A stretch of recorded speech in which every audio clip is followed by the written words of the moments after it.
Bengaluru traffic ಪೊಲೀಸರು ಬಾಕಿ traffic ದಂಡಗಳಿಗೆ ಶೇಕಡಾ 50ರಷ್ಟು ರಿಯಾಯಿತಿಯನ್ನು ಘೋಷಿಸಿದ್ದು ಈ ಯೋಜನೆಗೆ ವಾಹನ ಸವಾರರಿಂದ ಭರ್ಜರಿ ಪ್ರತಿಕ್ರಿಯೆ ವ್ಯಕ್ತವಾಗ್ತಿದೆ.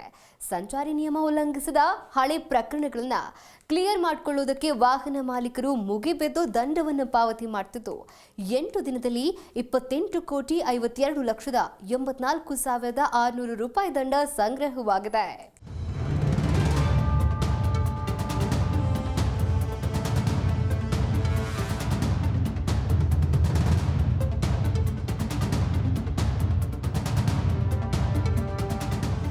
ಸಂಚಾರಿ ನಿಯಮ ಉಲ್ಲಂಘಿಸಿ ದಂಡ ಬಾಕಿ ಉಳಿಸಿಕೊಂಡಿರುವ ವಾಹನ ಮಾಲೀಕರಿಗೆ ರಾಜ್ಯ ಸರ್ಕಾರ ಈಗಾಗಲೇ ಶೇಕಡಾ 50ರಷ್ಟು ರಿಯಾಯಿತಿ ಘೋಷಿಸಿದ್ದು, ಇದೀಗ ಒಂದೇ ವಾರದಲ್ಲಿ ಬರೋಬ್ಬರಿ 28 ಕೋಟಿಗೂ ಹೆಚ್ಚು ದಂಡ ಸಂಗ್ರಹವಾಗಿದೆ. ಆಗಸ್ಟ್ 23ರಿಂದ ಸೆಪ್ಟೆಂಬರ್ 12ರವರೆಗೆ ಶೇಕಡಾ 50ರಷ್ಟು ದಂಡ ಪಾವತಿ ಮಾಡಲು ಅವಕಾಶ ನೀಡಲಾಗಿದೆ.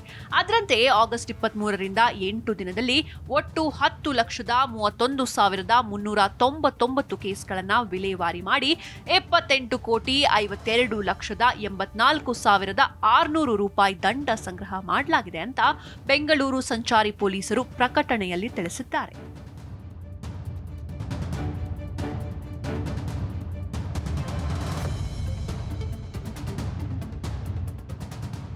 ಇನ್ನು 9 ದಿನಗಳ ಕಾಲ ರಿಯಾಯಿತಿ ದರದಲ್ಲಿ ದಂಡ ಕಟ್ಟಲು ಅವಕಾಶವಿದ್ದು ಸುಮಾರು 50 ಕೋಟಿಯಷ್ಟು ದಂಡ ಸಂಗ್ರಹವಾಗುವ ಸಾಧ್ಯತೆ ಇದೆ ಎನ್ನಲಾಗಿದೆ.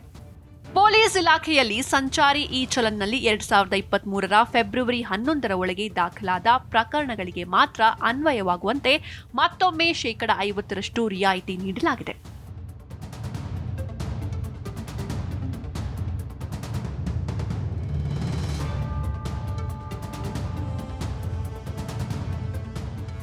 ಬಹಳ ವರ್ಷಗಳಿಂದ ಟ್ರಾಫಿಕ್ ದಂಡ ಕಟ್ಟದೆ ಹಾಗೆ ಬಾಕಿ ಉಳಿಸಿಕೊಂಡವರಿಗೆ ಈ ಆಫರ್ ನೀಡಲಾಗಿದೆ. ಇನ್ನುಳಿದಂತೆ 2023ರ ಫೆಬ್ರವರಿ 12ರ ನಂತರದ ಕೇಸ್ಗಳಿಗೆ ಮುಂದಿನ ವರ್ಷ ಆಫರ್ ನೀಡುವ ಸಾಧ್ಯತೆಗಳಿವೆ. ಬೆಂಗಳೂರು ವ್ಯಾಪ್ತಿಗೆ ಮಾತ್ರ ಈ ಡಿಸ್ಕೌಂಟ್ ನೀಡಿದ್ದು, ವಾಹನ ಸವಾರರ ರಿಯಾಕ್ಷನ್ ನೋಡಿಕೊಂಡು ಜಿಲ್ಲೆಗಳಿಗೂ ವಿಸ್ತರಣೆ ಮಾಡಬೇಕೇ ಬೇಡವೆ ಅನ್ನೋದು ತೀರ್ಮಾನ ಮಾಡುವ ಸಾಧ್ಯತೆ ಇದೆ. ಸೆಪ್ಟೆಂಬರ್ 12ರವರೆಗೆ ರಿಯಾಯಿತಿ ದರದಲ್ಲಿ ದಂಡ ಕಟ್ಟಲು ಅವಕಾಶವಿದೆ. 2019ರಿಂದ ಸಂಗ್ರಹವಾಗಿರುವ ಸುಮಾರು 3 ಕೋಟಿ ಬಾಕಿ ಕೇಸ್ಗಳ ಪೈಕಿ ಈ ಸಂಖ್ಯೆ ಗಮನಾರ್ಹವಾಗಿದೆ. ಒಟ್ಟು 1,100 ಕೋಟಿ ಬಾಕಿ ದಂಡವಿದೆ ಅಂತ ಮೂಲಗಳಿಂದ ತಿಳಿದು ಬಂದಿದೆ. ಈ ರಿಯಾಯಿತಿ ವಾಹನ ಮಾಲೀಕರಿಗೆ ತಮ್ಮ ದಂಡವನ್ನ ಅರ್ಧದಷ್ಟು ಬೆಲೆಗೆ ಪಾವತಿಸಲು ಅವಕಾಶ ನೀಡುತ್ತೆ. ಉದಾಹರಣೆಗೆ 1,000 ದಂಡವಿದ್ರೆ ಕೇವಲ 500 ಪಾವತಿಸಿದ್ರೆ ಸಾಕು. ಈ ಯೋಜನೆಯು ಸೆಪ್ಟೆಂಬರ್ 12, 2025ರವರೆಗೆ ಮಾತ್ರ ಲಭ್ಯವಿದ್ದು, ಆನಂತರ ಪೂರ್ಣ ದಂಡವನ್ನ ಪಾವತಿಸಬೇಕಾಗುತ್ತೆ.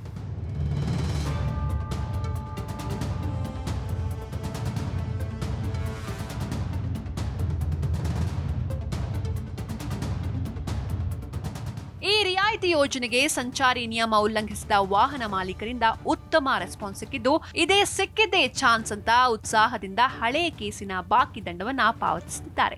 ಮೊದಲ ದಿನವೇ 1,48,747 ಕೇಸ್ಗಳನ್ನ ತೆರವುಗೊಳಿಸಲಾಗಿದ್ದು, ಇದರಿಂದ 4.18 ಕೋಟಿ ರೂಪಾಯಿ ದಂಡದ ಹಣ ಸಂಗ್ರಹವಾಗಿತ್ತು. ಬಾಕಿ ಇರುವ ದಂಡ ವೀಕ್ಷಿಸುವುದು, ಪಾವತಿಸುವುದು ಹೇಗೆ? ವಾಹನಗಳ ಮಾಲೀಕರು ತಮ್ಮ ವಾಹನದ ವಿರುದ್ಧ ಯಾವುದಾದರೂ ಸಂಚಾರ ನಿಯಮ ಉಲ್ಲಂಘನೆ ಪ್ರಕರಣ ದಾಖಲಾಗಿದೆ ಎಂದು ಆನ್ಲೈನ್ನಲ್ಲಿ ಪರಿಶೀಲಿಸಿ ದಂಡ ಪಾವತಿಸಬೇಕು. ಯಾವ ಸಂಚಾರ ನಿಯಮ ಉಲ್ಲಂಘಿಸಲಾಗಿದೆ, ದಿನಾಂಕ ಮತ್ತು ಸಮಯ, ಸಂಚಾರ ನಿಯಮ ಉಲ್ಲಂಘನೆಯಾದ ಸ್ಥಳದ ಫೋಟೋ ಸಮೇತ ಮಾಲೀಕರಿಗೆ ಆನ್ಲೈನ್ನಲ್ಲೇ ಮಾಹಿತಿ ಲಭ್ಯವಾಗುತ್ತೆ. ಇನ್ನು ಬಾಕಿ ದಂಡ ಪಾವತಿಗೆ ಪೊಲೀಸ್ ಇಲಾಖೆಯು ನಗರದಲ್ಲಿ ವಿಶೇಷ ವ್ಯವಸ್ಥೆ ಮಾಡಿದೆ. ಬೆಂಗಳೂರು ಒನ್ ಸೆಂಟರ್ ವೆಬ್ಸೈಟ್ನಲ್ಲಿ ಸಂಚಾರ ನಿಯಮ ಉಲ್ಲಂಘನೆ ಮತ್ತು ದಂಡ ಬಾಕಿ ಉಳಿಸಿಕೊಂಡಿರುವ ವಿವರ ಪಡೆದು ದಂಡ ಪಾವತಿಸಬಹುದು. ಪೇಟಿಎಂ ಆಪ್ ಮೂಲಕವೂ ದಂಡ ಕಟ್ಟಬಹುದು. ಸಂಚಾರ ಪೊಲೀಸ್ ಠಾಣೆಗಳಿಗೆ ವಾಹನದ ನೋಂದಣಿ ಸಂಖ್ಯೆ ಒದಗಿಸಿ ವಿವರ ಪಡೆದು ಬಾಕಿ ದಂಡ ಪಾವತಿಸಿ ರಶೀದಿ ಪಡೆಯಬಹುದು.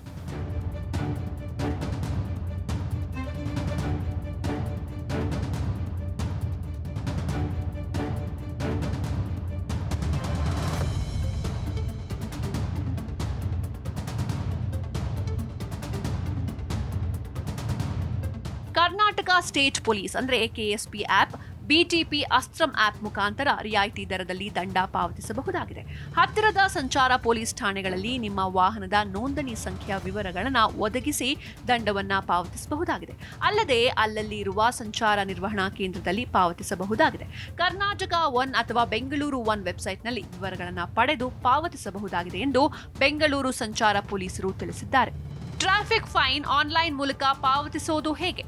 ಕರ್ನಾಟಕ ಸ್ಟೇಟ್ ಪೊಲೀಸ್ ಅಂದ್ರೆ KSP ಆಪ್ ಅಥವಾ BTP ಅಸ್ತ್ರಂ ಅಪ್ಲಿಕೇಶನ್ ಇನ್ಸ್ಟಾಲ್ ಮಾಡಿಕೊಳ್ಳಿ.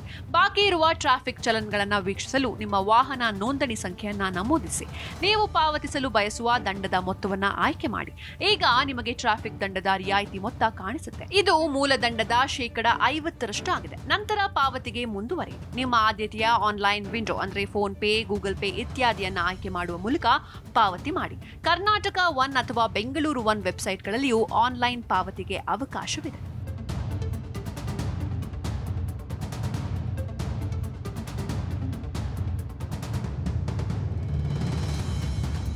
ಟ್ರಾಫಿಕ್ ಫೈನ್ ಆಫ್ಲೈನ್ ಪಾವತಿ ಹೇಗೆ? ನಿಮ್ಮ ಹತ್ತಿರದ ಸಂಚಾರ ಪೊಲೀಸ್ ಠಾಣೆ ಅಥವಾ ಸಂಚಾರ ನಿರ್ವಹಣಾ ಕೇಂದ್ರಕ್ಕೆ ಹೋಗಿ. ಕೌಂಟರ್ನಲ್ಲಿರುವ ಸಿಬ್ಬಂದಿಗೆ ನಿಮ್ಮ ವಾಹನ ನೋಂದಣಿ ಸಂಖ್ಯೆಯನ್ನು ನೀಡಿ. ರಿಯಾಯಿತಿ ಮೊತ್ತವನ್ನು ಕೌಂಟರ್ನಲ್ಲಿ ಪಾವತಿಸಿ.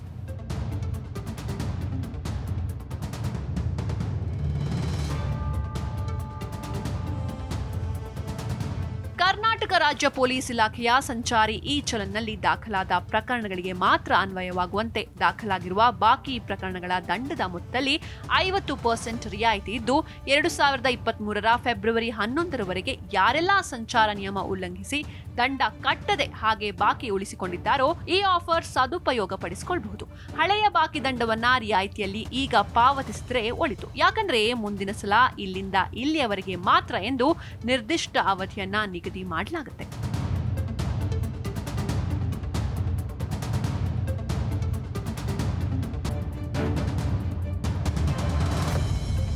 Desk bureau, G Kannada news.